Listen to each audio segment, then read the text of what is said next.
Hey guys, this week's video I'm going to offer some tips on how to manage night waking. So for any of you who are still currently feeding your little one through the night, I'm going to give 5 tips on how to manage these night wakings. So my first tip is to ensure that you've got the white noise on all night consistently. So when Bub goes to bed at the beginning of the night, in most cases the white noise is already on, but what you don't want it to do is turn off either 35-45 minutes into that sleep, or when you go to bed you either turn it off or you turn it down, or the battery runs out, or whatever might happen. The important thing is to ensure that white noise is on consistently all night. Not only does it drown out external noises, but it also helps soothe Bub. They've come from a noisy environment in the womb. They are used to 90 decibels 24/7. So white noise is actually very soothing for babies, and how they fall asleep at the beginning of the night is the way you want them to wake up through the night as well. So you want that white noise on through the whole night. So that's really important. Tip number 2 is to make sure the room's dark. Now, babies under the age of 2 don't have sense of fear, so having the room dark is absolute essential and will avoid excess stimulation. So they don't need night lights, and they certainly don't need the door open. So if you can make sure the room's dark, that's going to work to your advantage. Number 3 is stall.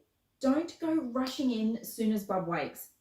And that might mean if Bub's right next to you in a bassinet, don't attend to them straight away, because babies wake often through the night, and that doesn't necessarily mean they always need a feed. They could just be having a stretch, they could be having a bit of a move, they could be waking up for a little bit of a look around, and they might also put themselves back to sleep if they've been given the opportunity. So the thing is, as you've probably seen with a lot of my other videos and information that you've read, babies control their own calories. So if they're getting the decent amount of calories through the day, they may not necessarily need to wake up through the night to feed, but give them the opportunity to go back to sleep. So of course, if they need to feed. That's important. If they're genuinely hungry, feed. And this comes into my next tip, is to feed briefly. Avoid interaction, avoid stimulation, keep the lights dim. Of course, in certain situations, you're going to need a light so you can see what you're doing, but keep everything to an absolute bare minimum.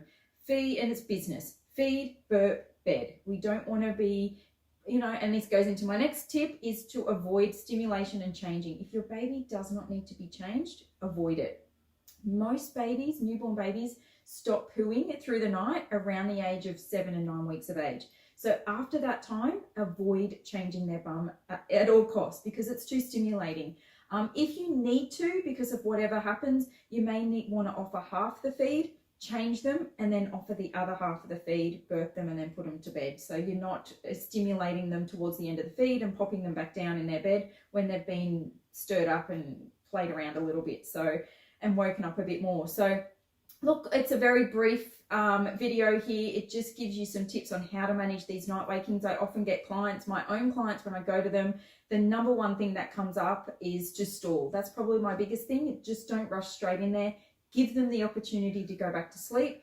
And look, if they're genuinely hungry, they will let you know about it. They won't go back to sleep. And that's when you then at that point can obviously offer that feed. So I hope these tips help. For any more information on whether it's night feeding, stalling tactics or techniques, settling techniques obviously as well, to try and get your baby to sleep in the first place, all this information is inside the Baby Sleep Magic app. And for any questions, you can obviously use the Baby Sleep Magic community. So I hope this video helps.